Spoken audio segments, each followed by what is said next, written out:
Hello, good afternoon. How's everyone doing today?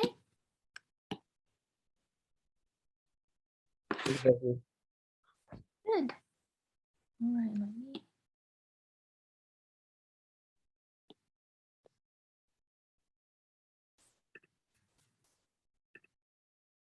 me. Okay, so let me bring up our slides. Okay, so today we're working on a lab called static equilibrium. Now the force part of that should be familiar because we have done some of the balancing of the forces when we do Newton's second law. The new part of this is to balance up all the torque, so that is new. So not sure about how fast or slow your lecture is going. I suspect most of the classes we haven't started to cover static equilibrium. So we will first spend some time to talk about what torque is and how we calculate torque. And then we'll look at an example using our pre-lab to see how we balance all the forces and all the torques, okay? Before we look at the actual lab for today. Now, torque is not, it should be a word that's easy to understand because we probably have used it in our daily life as well. So torque as rotation, torque in rotation is just like force in translation, right? When you want to give something an acceleration, it was originally a rest. You wanted to move it. You need to give it an acceleration and you need force, right? So if you want to make something rotate, if it were originally at rest, you wanted to start rotating it, you need to give it a torque. So torque is calculated by using the force multiplied by the level arm, okay? So when you imagine when you're trying to open the door, we have briefly mentioned this in the rotational dynamics lab. That was our previous lab. You want to increase your lever arm by putting your hand at the doorknob instead of pressing at the hinge, right? So if you press at the hinge, you're going to generate a very small torque. So you wanted to have big lever arm or a big force or both of them to have a big torque. So let's take a look at this diagram here. Now your force could be in many different directions, but when you calculate torque, only the force that is perpendicular to the lever arm is the component that you want to use. So the force F that's generated, the torque generated by this force is this particular perpendicular component Ft multiplied by R. You can see the component Fr, which is in the same direction as your level arm, that does not generate torque. That just simply pull this thing outward. It does not make it rotate, right? So it's like when you try to push a door into the direction of its hinge, it's not going to rotate.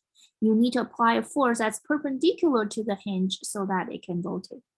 So when we calculate torque, we need to be careful using the correct length and the correct force component. In terms of the direction of the torque, now we haven't done this, but the more accurate definition for torque is R cross F. It's a cross product, okay? So this direction of the torque, we, by convention, we say if it generates a counterclockwise rotation, we will consider this torque to be positive. Otherwise, if it generates a clockwise rotation, we will consider this torque to be negative. Okay, so that's just the way the convention goes. So help us keep track of the directions. The unit of the torque is Newton times meter. Notice that it is the same unit as work. Work is also Newton times meter, but we will keep the unit for torque as Newton times meter. We do not call it joules. Because torque is a a vector. It's not a scalar like energy or work, right? So we wanted to make that distinction. So we're going to call it Newton times meters to be the unit for torque. So when you talk static equilibrium, simply meaning something is balanced, is not in motion. You have all kind of different objects, ladder signs, balancing beams, buildings, bridges. So for these objects to be balanced, of course, you need it to be not moving. Also, you need to be not rotating. So for it to be not moving, you need to have a zero acceleration. So all the force has to add up to be zero, right? For it to not be rotating, you need the angular acceleration to be zero so that all the torque has to add up to be balanced. So force needs to be balanced and torque needs to be balanced for an object to be balanced. And we call that balancing state to be in static equilibrium. Okay, so we will use these two equations to solve all the static equilibrium problems. So how do we go about doing that? We know when we were doing Newton's second law, we start out with drawing the free body diagram. You draw all the forces on the object and you set up all the forces to equal to the mass times acceleration. And in this case, you will set up all the forces to be zero, right? So the first part of this static equilibrium problem is the same as the Newton's second law setup. Is you will start by drawing a free body diagram. Okay. And you're going to put all the forces to be zero. So when we're talking about balancing all the forces, which means X component, Y component, and if you have a Z component, if it's not simply 2D, then it's all needs to be zero. Every component needs to be zero. And then the torque equation, all the torque components has to be zero. Okay. So for the torque, it is about rotation. So we need to pick a pivot point where we count our torque from.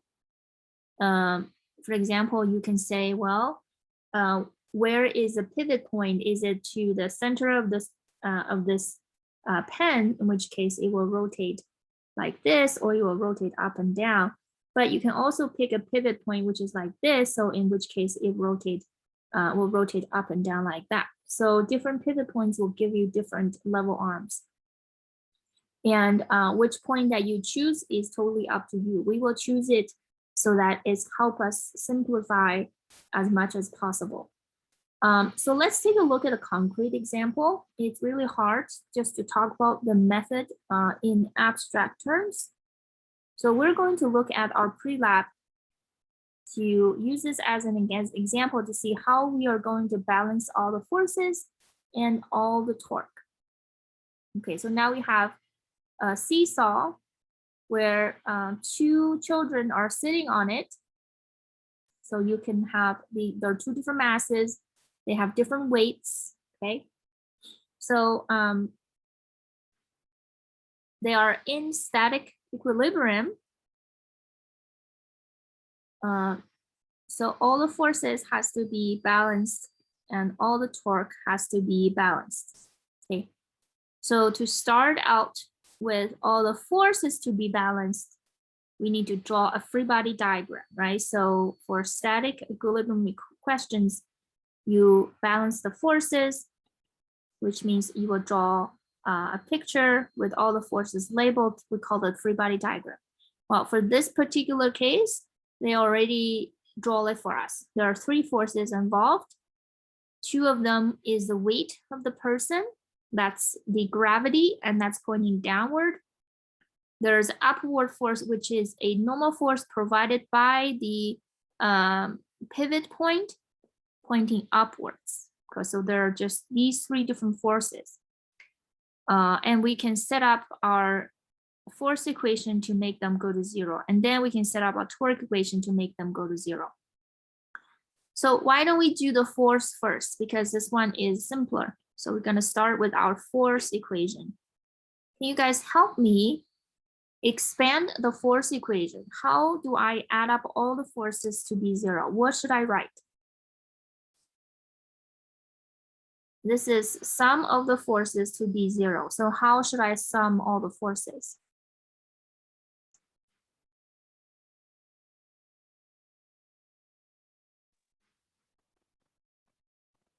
You feel free to type in the chat if you like, or if you'd like to talk. The force of, I guess, object 1. Okay, so weight 1, W1, you said? Yeah. Okay, that's 1. Minus, well, I guess times mass 1. Well, is weight 1 include mass 1 or no? Oh yes, weight 1 is already included. Weight 1 is M1 times G. Okay, good. Okay, so weight 1 minus weight 2 equals 0. Okay, so when we add up the forces, we want to consider the directions, right? So if they're in the same direction, they will add. If they're the opposite direction, they will subtract. So W1 and W2, are they in the same direction? Yeah, they're in the same direction. Yes, so if they're both pointing down, we are going to add them. Okay, and then you just make one of them negative. Right, then which one would be negative? Weight 2. Weight 2 is also positive because they're both pointing down.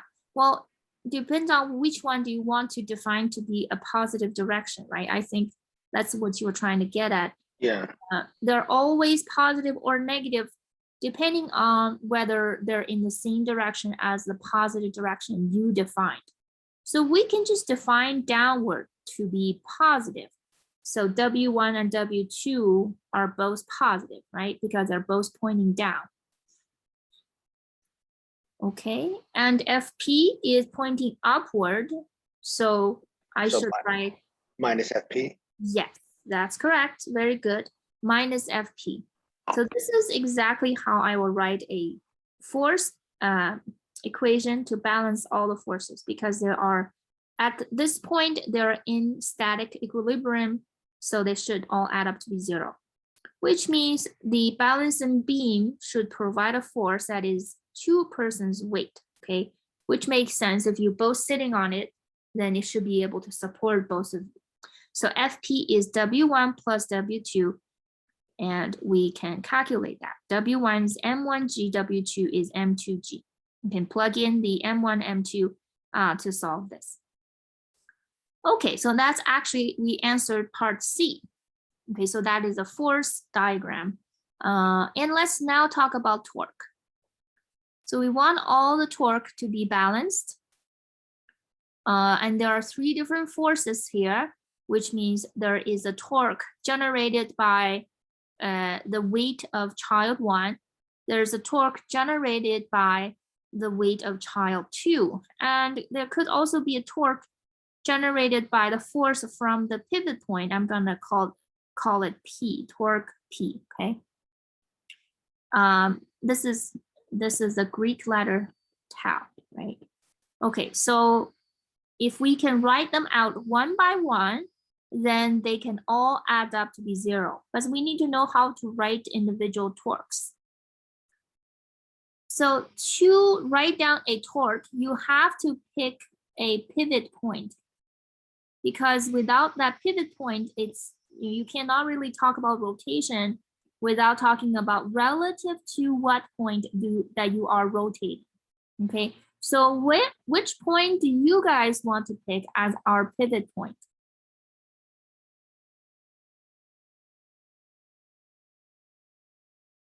There is more than one correct way. We do like where FFP begins, the middle of the seesaw. Yeah, maybe a more straightforward way is simply just to put where the middle of the pivot, they already have a pivot. We can just say, well, all the rotation can be counted relative to this point, but you can put it here. You can say, well, instead of looking at rotation relative to this point, I'm going to look at relative to that point. That is okay as well. We want to pick this point that is easy to solve. For example, what I mean by that is if there's a force that is unknown, okay, let's say right now you haven't solved for f of p. You don't really know what f of p is. So that if you put your pivot point exactly where f of p is, you have eliminated the torque due to that force. Because that force is exactly at that point, and relative to that point, this force does not generate any torque. It's like when you put your hand at the hinge and push, you are not going to give it any torque, right? So that's oftentimes what we like to do, because you can get rid of a force that you don't know, and you can set up your torque equation more easily. So okay, so let's say we pick this point as our rotational points, and all the torque is counted relative to that point. What is the torque generated by weight 1? So we have an equation that is the level arm of weight 1 is from the pivot point to where the force is. So from here to here, that distance is R1, right? So R1 times this force, which is weight 1, and they are already perpendicular. So I can simply just multiply R1 and weight 1 together. This is the torque generated by weight 1 by that force. Also, we're saying we're going to give it a positive number if it's going to the tendency to cause a counterclockwise rotation. So this force is tending to rotate the balancing beam in which direction? In the counterclockwise or clockwise? Counterclockwise. Yes, so you can see this is going to push it down like this, which will make it rotate like this, right? So that's counterclockwise. So that is positive. So this is simply is positive.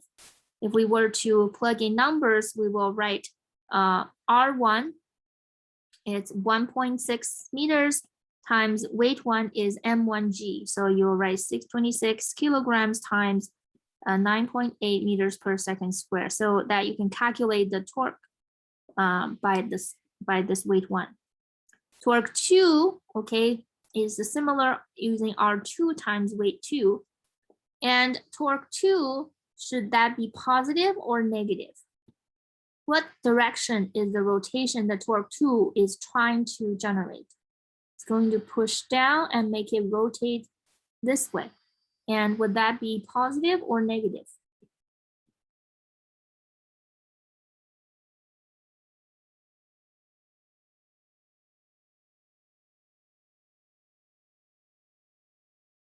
Negative. That is negative, very good. That is a clockwise rotation it's trying to generate, right? So that's negative. So you can plug in the numbers to calculate torque 2. Okay, so 1.3 times 32 times 9.8. It did not ask about the torque due to the pivot point, and if we do, it's going to be 0 because it's at the pivot point, the center of rotation, so you can say R3 is 0, right?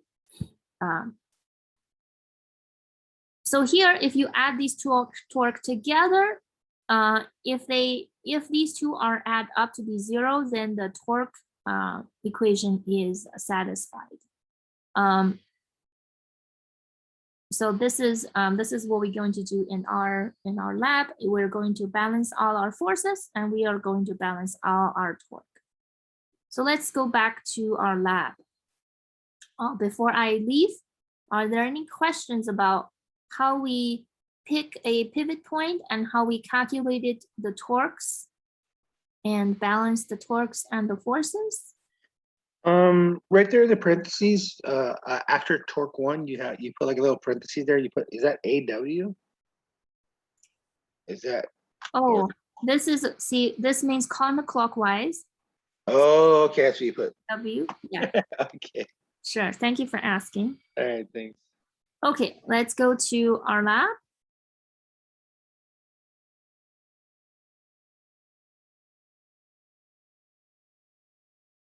Okay, first part is an easy part. It's sort of a preliminary measurement where we simply try to balance a meter stick, right? To find the center of mass of the meter stick, basically one want to see, okay, where do you have to put it so that it can be balanced? If it's balanced, what you found is the center of the mass, right? Let's take, and also we need to measure the meter stick, which they didn't do it right away, but they did show it in the later section. Okay, so we will take a look at those two videos together, but that's just part A. Part B is to balance two masses on the meter stick.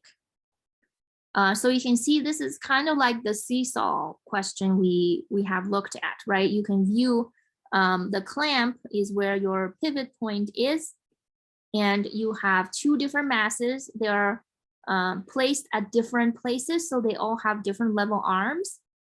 To have this balanced, you will do try and error to add, okay, how many mass do I need? So when it's finally balanced, you know that all the forces must add up to be 0 and all the torque must add up to be 0. Okay, so we will record the force simply by recording the mass, because the force are just the weight of those masses. So we record our masses and we will calculate the weight of those forces. And by looking at the position of these different weights on the meter stick, we can record the level arm. So for example, the level arm for M1 is this distance, the level arm for M2 is this distance, right? F1 is at 10 centimeters, this is at 70 centimeters. So we need to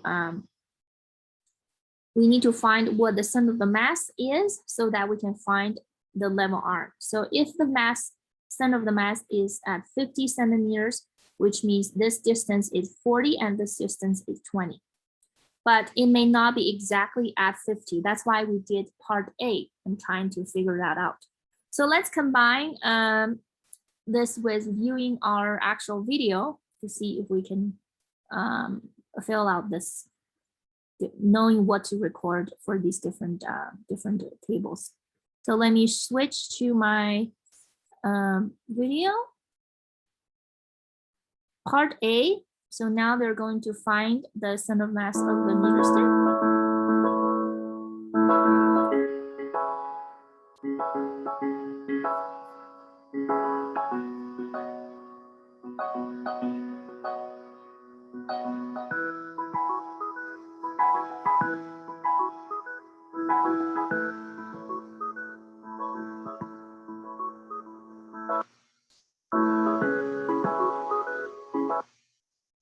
So okay, now they're showing you the result. I want to say, depending on who interpret this, I don't expect you to all write exactly same thing, and that's okay. So you might simply write, okay, I'm going just to say this shows me 50 centimeters. That is my center of mass. That's totally okay. You can say, well, the 50 plus or minus 0.1 centimeters, that's my uncertainty. But you might also feel like, well, I think that little sharp edge is not quite 50 yet. So you might want write 49.9. That's also up to you. That is also okay. So because on the interpretation, people might interpret differently. So I don't expect you to all be exactly the same. Also, depending on people will have a different confidence level at the results. If you are more conservative, you are simply say 49.9 plus or minus 0.1 centimeters, because I cannot really be accurate to the smallest scale. So I'm going to treat the entire smallest scale as my uncertainty. Or you feel more confident, you might say 49.95. I feel like that's halfway into that smallest scale. and you will write your uncertainty to be half of the smallest scale, which is 0.05 centimeters. I want to say all of that is acceptable. That's okay. I got a question. Is this ruler in meters or centimeters? This is a meter stick, which means the entire length of that ruler is 1 meter. Okay, so which means it will read to eventually you see, okay, 48, 49, 50. On the other end, it's 100. 100, so 99 to 100. So it will be 100 centimeters. So from 48 to 49 is 1 centimeter. So the smallest scale is 0.1 centimeters. So that's the uncertainty. Okay, so if you want to simply just write 50, you can write that down as your center mass.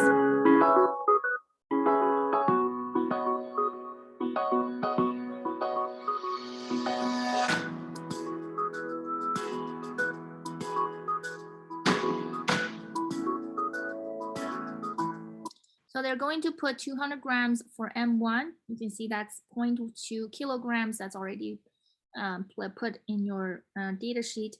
They will put it at 10 centimeters mark.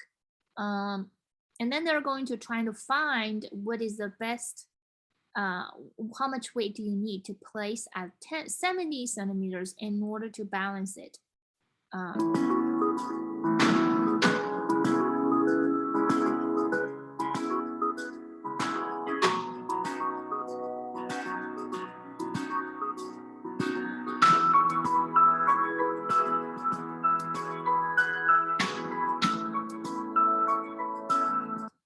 You can see that there are a range of different masses.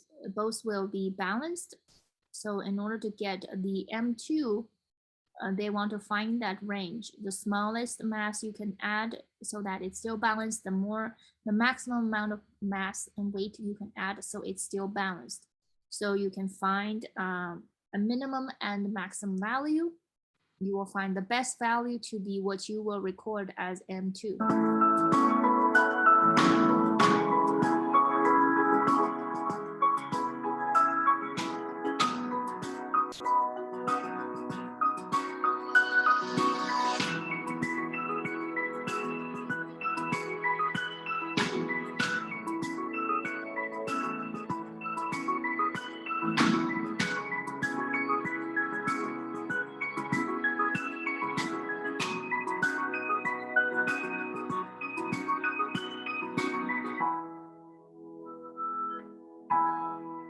Okay, so they had a minimum 395 for grams and the maximum is 402 grams.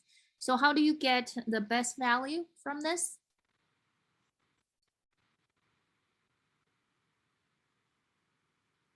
Add them together, divide by 2.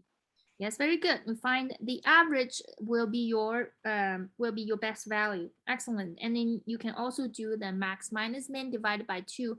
That will be your uncertainty for the mass. Is it? We have to convert the grams to kilograms, correct? That's correct. Yes. So you'll have to write down 0.402 instead of 402. Yes. Okay. Okay. Okay. So that is all the data you need, right? So let's take a quick look at our table. You just found the best value for your M2, which is the average of those two masses. So the force will simply be this times 9.8 and the M2 times 9.8. You can see you can add all the weight together in this step. So other than the two forces, the meter stick also weighs something. The clamp also weighs something. So you need to consider that as well. And then the frictional force that is pointing up is not only it's balancing the two different weight that you added, it's also balancing the meter stick itself and the clamp itself. Okay, so we will have to read the data for that as well. Before we do I that, have a question. Yeah, go ahead. So do you want us to use uncertainty in getting the center of mass, as well as getting the uncertainty for the for the mass of object 1, object 2? I do not require to record the uncertainty for this. I think it's a good practice that you always note it, indicate it, but I do not require to do a propagation of error analysis for this lab. Okay. And then the other question I have is, what do you want us to round off to? Like, so when we calculate the best, if it has, it goes to like 4 or 5 decimal places or something like that. So that's a really good question. We can just keep it to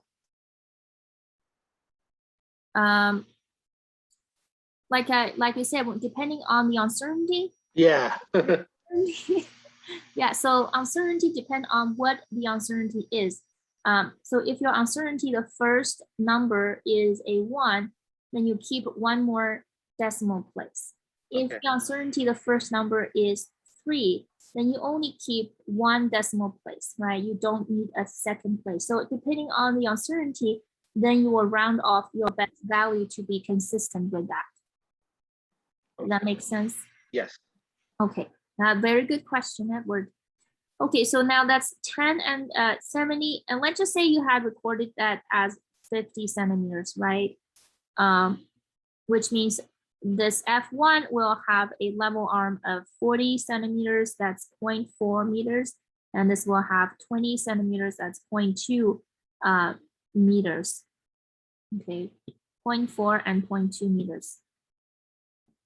You can calculate the torque. So in this case, the torque by M1 is going to be which direction? Counterclockwise or clockwise? It is counterclockwise. So the torque here is positive. It's positive, the force times the distance. So you have calculated the force and multiplied by the distance, that is this torque. Now this one will be negative because this one will be clockwise. So you should add minus point.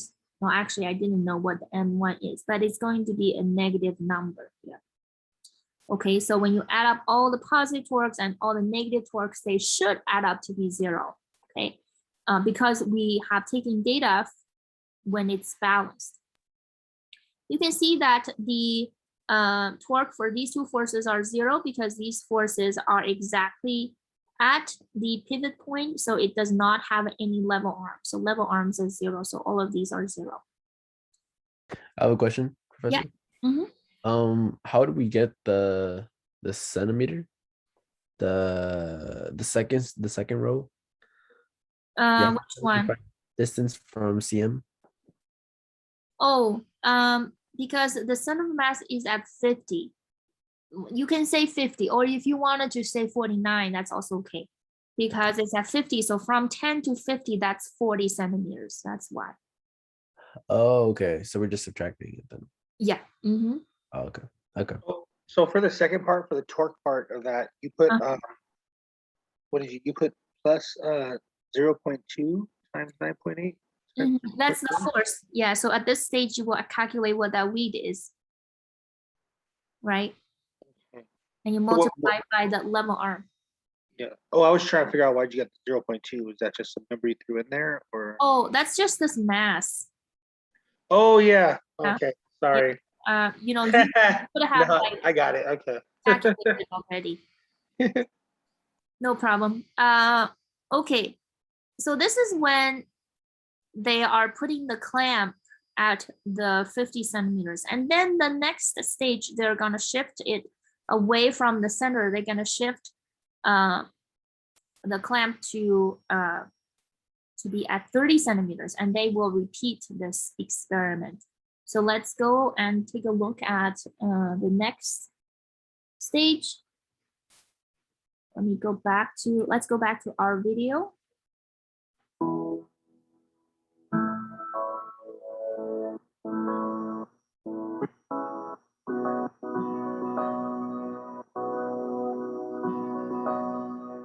Okay, noticing that they still haven't measured the meter stick, so that's coming later. So right now you you can't record the mass of the meter stick and clamp later, but that will come. I'll come later. So let's look at part C. Okay.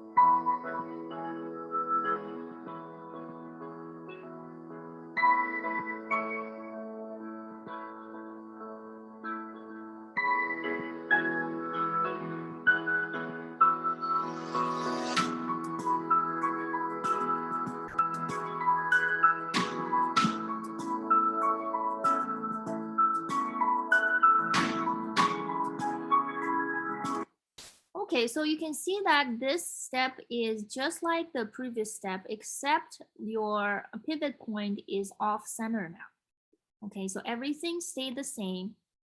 The mass 1 is now 0.55 kilograms now. The mass 2 will find the best value with this much as a minimum, this as the maximum. So you will find the average as your best value. So you can calculate the force, which is the weight of these two masses. So you can see everything else is the same, right?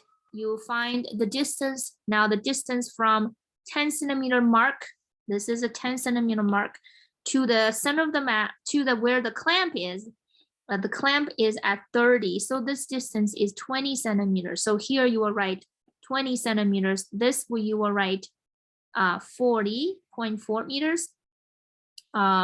The clamp is still at 0 level arm. But one interesting thing that is different is the weight of the meter stick is going to generate a torque now. Okay, the weight of the meter stick did not generate torque in part B because the weight is acting at the center of the mass and you put your pivot point at that center. But now your pivot point is away.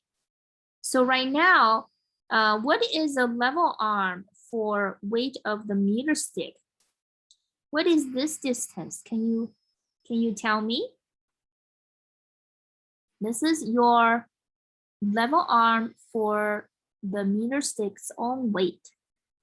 What is that distance? 0.2. 0.2. Very good. This is at 30. And meter stick's weight is acting at 50 centimeters. That because that's the center of the mass, so this will be 0.2. So here you will have, you will write 0.2 meters. So that's the level arm. So you can see everything is the same. You calculate the torque the same way. This is positive, this is negative. But you will have an extra term, which is the torque generated by meter stick's own weight. And this will give you a positive torque or negative torque. This will generate a torque that is positive or negative. What do you think?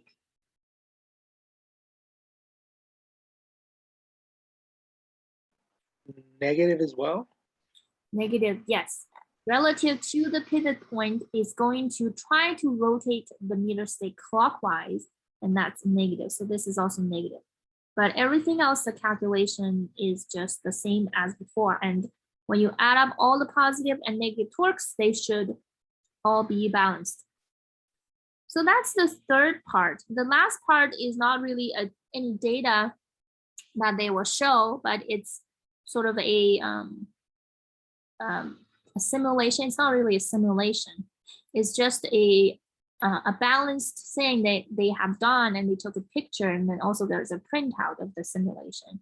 So you can analyze the different forces that's as indicated on this picture and add up all the torque to see if they are balanced.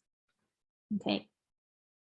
So there is a printout version on the canvas, and you can print it out and measure the angle. For example, theta 1, theta 2 is something you can measure, and that's that. The video will show you something about a link to a different lab called the Simulating Human Arms.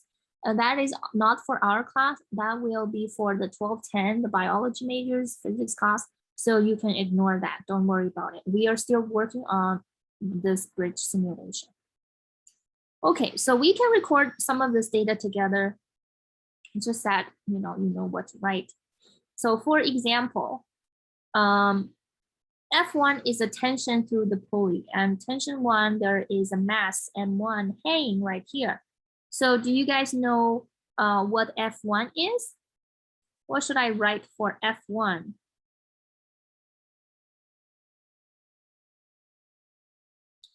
So what should I record for F1? Would it be 185 times 9.8? Yes, that would be the weight. That's correct. So F1 will be this times 9.8 newtons. Excellent.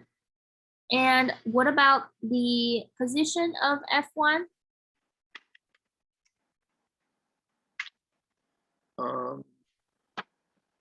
Do we give it in regards to the pivot point or in regards to just in general? Good questions. So first we record the absolute mark, and then we will count for the level arm from the pivot point. So first we simply just record the absolute position that's at 30 centimeters.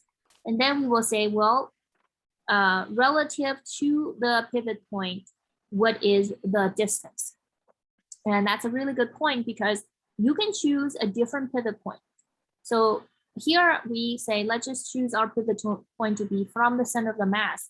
But you can put the pivot point here, or you can put it here, and your value would be different. But the final result should still be balanced.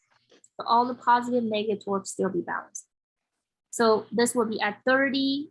So F2 is at 90, right? And F3 is at 70. The meter stick is at 50 at the center. So you can record using similar strategies. You can record these different forces and different weight. And you can add up all the component of the forces and the Y component of the forces. So one example, let's look at the X component of F1. So how do you write the X component of F1? F1X. So what would you write down here? Let's say you know you have measured theta 1. Let's say theta 1 is 200, no, sorry. I actually don't remember what it is. Let's say it's 165 degrees, for example. So what would you write here? The X component of F1.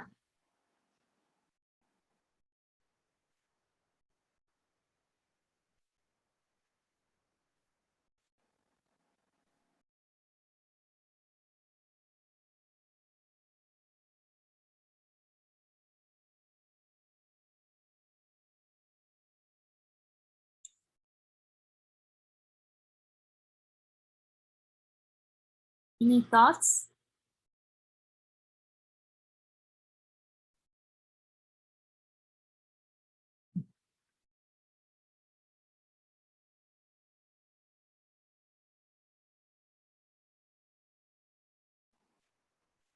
I guess I got a little confused. So you drew a perpendicular line straight down on the inside, but that theta is the outside of the triangle, right? Yes, it is.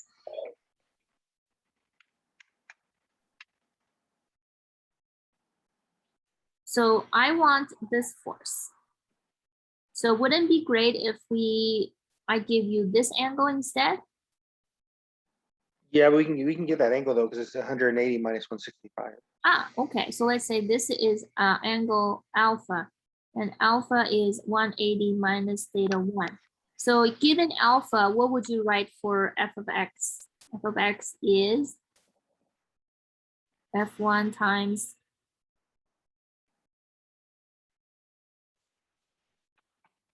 times sine of what is it, sine? It's the adjacent.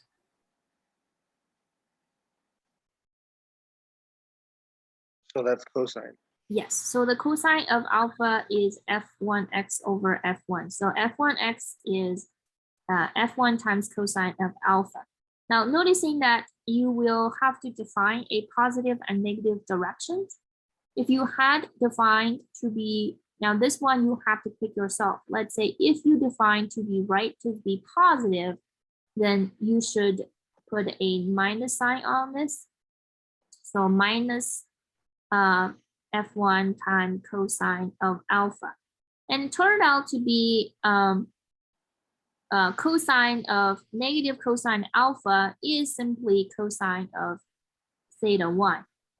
Okay, so you could have just used f1 times this bigger angle cosine of theta 1, and you will get a negative number. So if you had chosen this to be a positive direction.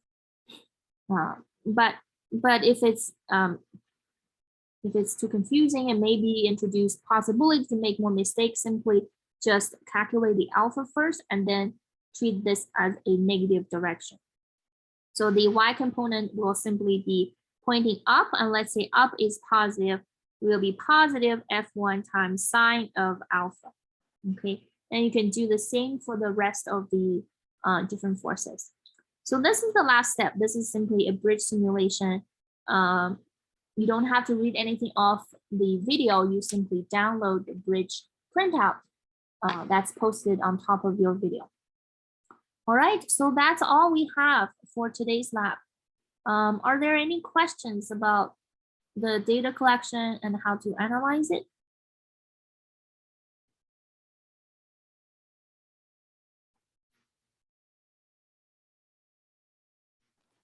Any questions? Oh, I guess I get a little confused regarding the clockwise and counterclockwise. Like how do you like make, is it just like an arbitrary decision?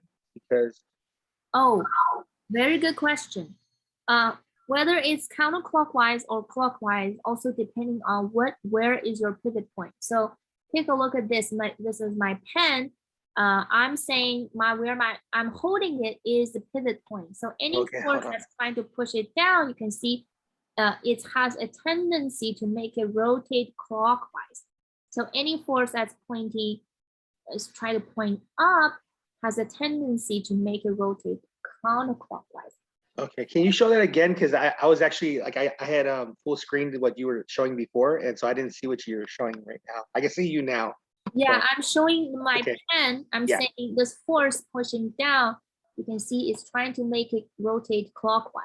Okay. But this force pointing up is trying to make it rotate counterclockwise. So the other side pointing down is actually trying to make it rotate counterclockwise, but pointing up is trying to make it rotate clockwise. So just imagine this thing, when you see a force, you're trying to see, oh, which way is it going to rotate? And that will tell you it's clockwise or counterclockwise. From the pivot point. Okay. Yeah, from the pivot point. Yeah. Okay. You Thank change you. your pivot point, everything could be different. Yeah. Thank you so much for that question. Any other questions?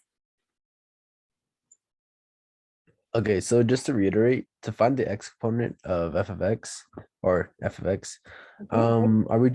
we're just doing negative f1 times alpha or times cosine alpha? Yes, that is correct. Okay, negative, and we find alpha doing 180. Okay, 180 minus theta. Yeah, it's really just the the geometry of the setup, and you use the trick to figure that out. Because I have set to be positive x to be the right hand side, so f1x is to the left, so that's negative. You don't have to do it the same way. You can call that positive, and that will still be okay, right? Okay. Okay. Thank you. Okay. Sounds good. Okay, thank you all for the questions. So that's all we have for today. I will see you guys next week. Have a good rest of the week, everyone. Bye-bye. Thank you, Professor. All right. Thank you, Professor. Bye-bye.